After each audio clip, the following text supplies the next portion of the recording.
cresce o número de policiais assassinados em todo o país e quase metade desses crimes aconteceram em São Paulo.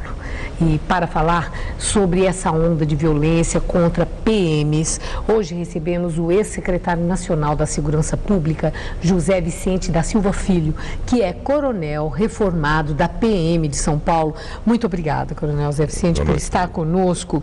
Nós podemos falar que esse fenômeno que é recente, de tantas mortes de policiais, não só no Brasil, mas principalmente em São Paulo, que existe uma ação orquestrada, uma espécie de guerra declarada de facções criminosas contra a polícia?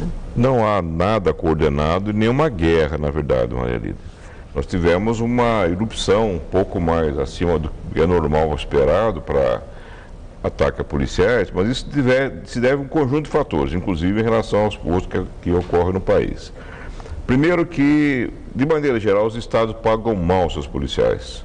Não está o salário à altura da responsabilidade, da dificuldade que o cargo tem. Isso os força a usar sua hora de folga para fazer um trabalho particular, onde a maioria desses casos acaba acontecendo de resistência do policial para proteger um patrimônio e acaba morrendo. Quer dizer, não é execução, no entender do senhor? Eles morrem porque reagem? Nós temos a contagem aqui no estado de São Paulo, Maria Lídia, mostra a seguinte situação: 1/3 aproximadamente existe evidência de execução.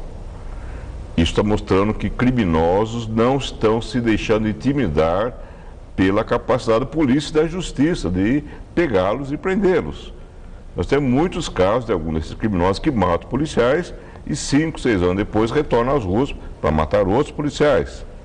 Então não há uma intimidação, como a legislação americana principalmente. É comum na maioria dos estados americanos alguém que fere ou mata policial tem sua pena dobrada.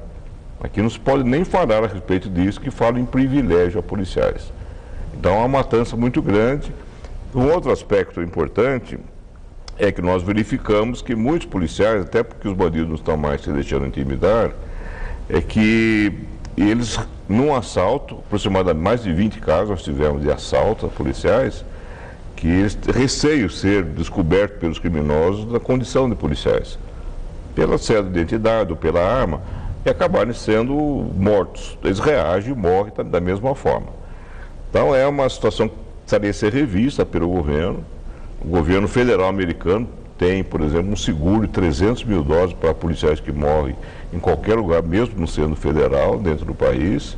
E aqui não há a menor preocupação nesse sentido. Agora, quando você fala da preocupação, grande parte desses policiais, como o senhor mesmo destacou, morrem quando eles estão fazendo o chamado bico, quando estão na folga. E aí, pela contingência, acontece, seja por que razão for, ou se for a execução, ou porque reagiram, ou por um confronto, o fato é que são os policiais que estão sendo assassinados. A minha indagação é sobre a responsabilidade do Estado em relação aos policiais que morreram nessa circunstância. Eles recebem assistência, as famílias recebem, ou, como eu vi declarações de governos de outros estados brasileiros, como morreu na folga não tem nada a ver com isso. O que acontece em São Paulo? No caso, há uma forma de seguro que cobre estritamente o policial que está de serviço, ou indo para o serviço, ou voltando do serviço. Considera-se, chamamos em latim, itinere, ou seja, está indo ou saindo do serviço. Nessa circunstância, sim, o Estado está pretendendo ampliar para os casos de vingança de criminosos, ou seja, por reflexo do seu trabalho profissional. O Estado de São Paulo vem empreendendo uma repressão muito intensa à distribuição do varejo de drogas, as bocas de fumo, como se diz. E vem articulando também um estrangulamento a partir de entendimentos com a Polícia do Rio e do Mato Grosso, trabalho que a Polícia Federal não vem fazendo a contento. Então, isso está trazendo um desconforto muito grande para o lucro da atividade do comércio da droga. Quer dizer, se esse lucro está sendo, se o interesse da atividade criminosa está sendo atingido, que é esse lucro, sim, como o senhor fala, a ação está correta dos governos que o senhor citou, do Rio de Janeiro, governo de São Paulo, uma ação conjunta nesse sentido?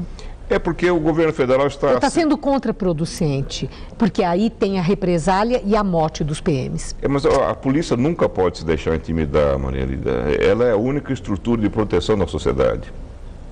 Senão a barbárie toma conta. Nós temos um surto de homicídios aqui em São Paulo, como nós temos na Bahia, que é o estado mais violento do país hoje, e a polícia é a única proteção que tem. A gente pode calcular pelas ruas do estado alguma coisa em torno de 300 mil criminosos agindo de forma sistemática. Não é aquele caso eventual, mas estão aí. E quem protege isso aí é a polícia. Infelizmente protege com a sua vida, com a sua arma, mas com a sua vida também.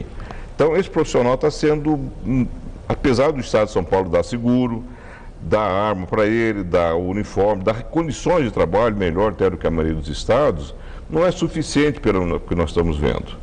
Seria preciso avançar mais, primeiro, para que ele não precisasse trabalhar na hora de folga.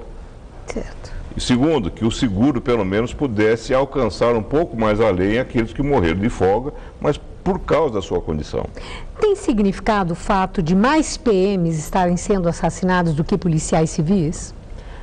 Tem, nesse sentido, que o policial militar, ele está mais exposto pelo uniforme de maneira geral, embora a maioria tenha morrido em hora de folga. Na hora da folga. E um aspecto interessante aí também é que, nos confrontos de maneira geral, a polícia militar que tem um contato mais intenso com o criminoso.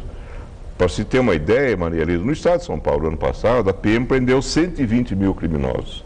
Nos últimos 10 anos foram mais de 1 milhão de presos. Quer dizer que é uma reação a essa investida, vamos dizer, da Secretaria da Segurança Pública? A Secretaria acredita, pelo interrogatório que foi feito, esses criminosos, a maior parte deles já foi presa. A conta aí é de mais de 120 criminosos presos, cerca de 20 que morreram em confrontos. A polícia do estado é muito poderosa.